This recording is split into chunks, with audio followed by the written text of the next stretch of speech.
L-emendi fil-liġi tal-IVF jinsabu pass il-bot milli jidħlu fis-seħħ wara l-ħamis filgħodu ġew approvati mill-istadju ta' kumitat. F'kummenti ma' One News, id-Deputat Prim Ministru u Ministru għas-Saħħa Chris Fearn spjega kif wara l-istadju ta' kumitat issa jonqos biss li l-liġi tgħaddi mill-istadju tat-tielet qari fil-jiem li ġejjin.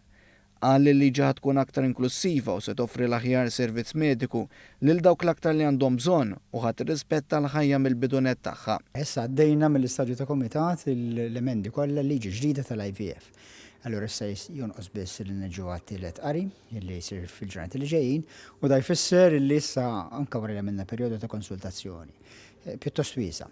U smajna minn ħafna suġġerimenti li kien hemm ħafna minnhom ġenwini, anke fil-kumitat stess komplejna intejbu din il-liġi biex issa għandna liġi li ħad tkun iżjed inklusiva, ġifieri ħadd tneħħi diskriminazzjoni kontra sezzjonijiet tal-poplu Malti, ħadd tkun liġi li toffri servizz mediku lil min l-aktar li għandu bżonn u l-aħjar servizz possibbli, mhux noqogħdu nirrestrenġuh b'liġi antika u ħadd tirrispetta l-ħajja mill-bidunet tagħha. Il-Ministru Fearn qal li tul dawn il-ġimgħat ta' konsultazzjoni il-Gvern ħa bosta suġġerimenti biex illum għandna liġi aktar komprensiva. Aħna f'dawn il-ġranet ħadna suġġerimenti anke mill-Oppożizzjoni stess, kemm mill-Onorevoli Marija De Gwara pereżempju, u anke xi suġġerimenti tal-Onorevoli Claudio Grek biex bekk issa għandna liġi li hija iżjed komprensiva, iżjed wiesa u li allura għandha tagħti aktar benefiċċju lill-pazjenti Malti Nwawċi.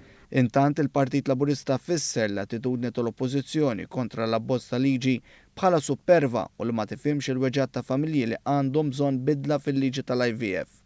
Innota kif fil-Kumitat id-deputati tal-Oppożizzjoni kienu lest li jivvotaw kontra kull proposta biex din il-liġi titjieb, inkluż waħda ġejja minn deputat tal-Oppożizzjoni stess.